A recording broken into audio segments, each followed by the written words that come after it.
Okay, everybody, MEFL Regular League, we are at week 12, which means each team has 5 or 6 games remaining. We can do a lot of these videos moving forward and do them pretty much on anything. Stats, game of the week, playoffs, sim examples, and anybody can do them. So if you want to know how to do them, just shoot me a text. So, with 5 or 6 games remaining, I want to take a look at the stats real quick, see how they look, and maybe get into the standings too. See what the playoff picture looks like.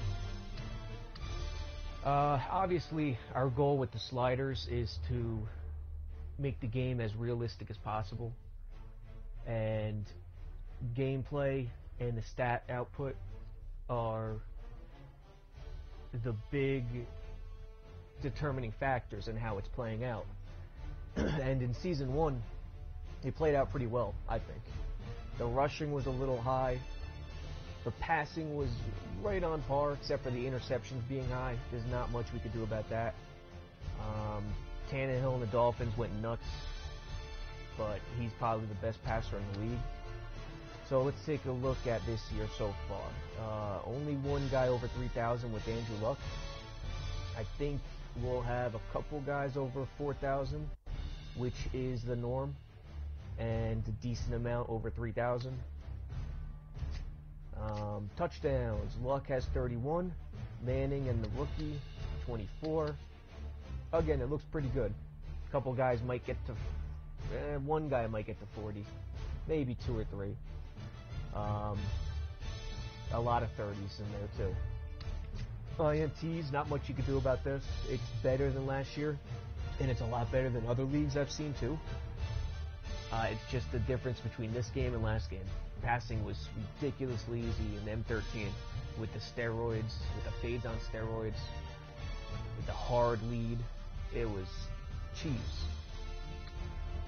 So people are just getting used to it. It's going to take an entire game to get used to it. Let's take a look at rating real quick, even though it doesn't mean much. Tannehill, injured. That's a shame, being the Jets owner. I really miss him. Bray, Luck, Jaquay White, who filled in. So, pretty good ratings, especially Bray and Luck. On the rushing side, AP, the old man, 1486. 12 touchdowns with a 6 yards per average carry. We have 6 guys over 1,000, and this is looking pretty realistic. Last year, our yards per carry was higher than this. A lot of leagues it's higher than this, but this is pretty good. 5.2 for Lynch is very realistic. I remember Charles that's a crazy 9.1. I remember Charles a couple years ago had a 6.8 yards per carry, I believe, and that was ridiculously high. He wasn't a full-time back, who is these days, but this is, and it's always going to be a little higher than normal because our plays per game is lower than the NFL. There's no way around that either. Receiving yards, we have 2 guys over 1,000. Again, pretty realistic, pretty spot on. The rookie, Daniel Lewis, 85 receptions, leading Josh Gordon by 24. 11.4 average, so watch out, NFC, for Daniel Lewis on those short patterns. Touchdowns, Josh Gordon has a lot. Daniel Lewis, 11. Again, pretty good, pretty spot on. Defense, tackles, I never look at this because, again, our plays per game, you're never going to see high tackle numbers. Sacks, pretty spot on. JPP, Watt, McCoy, Mathis, 4 guys over 10. Interceptions, always going to be a little higher in Madden. We adjusted sliders to make it as good as possible. Hayden Hall, Terrell Brown, Earl Thomas.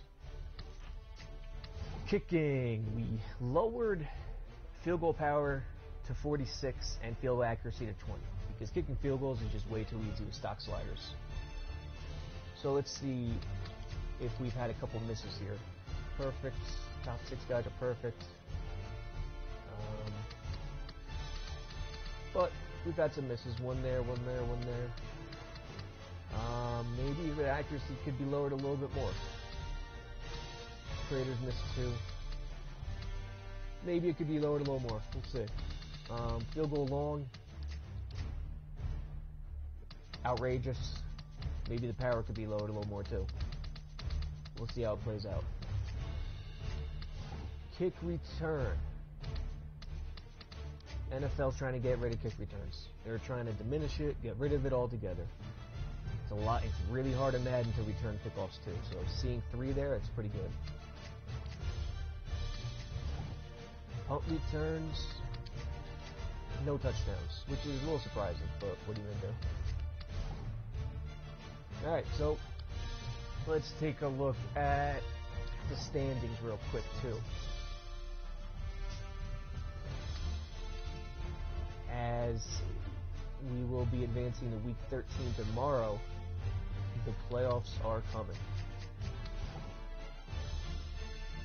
We'll start in the East. Actually, we'll go by conference. We'll start in the AFC, where the Chiefs are just dominating. 10-0. Gonna be tough to beat. Then we got a rookie owner in Wiso, 9-1, taking the AFC North right now, with the Browns behind by half a game. I guess he won this week. In the South, the Colts, who won it last year, are looking good this year too, at 9-2. Yeah, they're looking really good. 3.5 games up, with the Texans and Titans and Jags behind. So, the division winners, I mean, the Dolphins will be chasing the Jets all year, for sure, especially when Tannehill comes back, which should happen soon, I think. That one will come down to the end. This one will definitely come down to the end, between the Ravens and Browns. South looks like it's probably wrapped up, unless something crazy happens. And the West, it's going to be tough to take the Chiefs out, but the Broncos, again, like last year, are in position to take a wild card. So the wild card spots will be one from the North. The Broncos in control at 7-3, and the Dolphins and Jets, the loser of this division will have to battle the Broncos. Pats obviously right there too.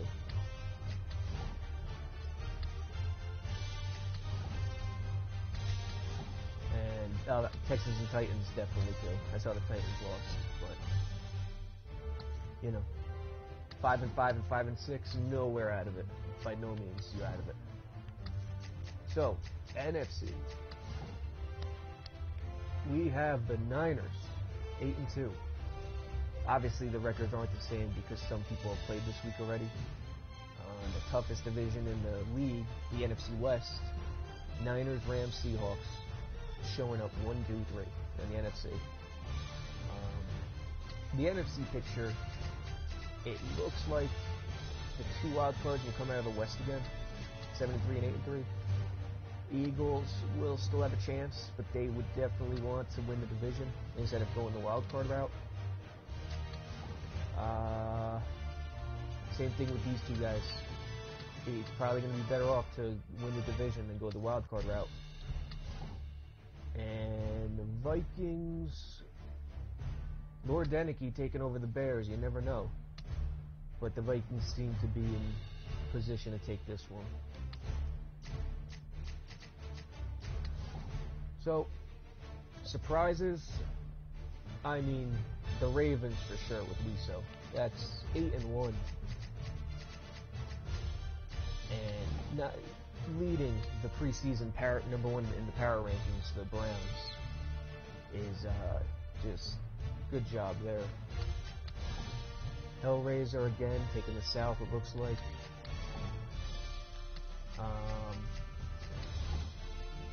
Seahawks, Spur Daddy coming up from the Saints. He puts himself in the toughest division with a good team. This is going to be the AFC East, the AFC North, and the NFC West will be great races the rest of the way. And probably throw the NFC South in there and the NFC East as well. Look for those races to come down to the end. So, I mean, that's it for this video. There'll be a lot more coming though. It's so easy to do. Anyone could do them. And anytime you do one, throw it on the website.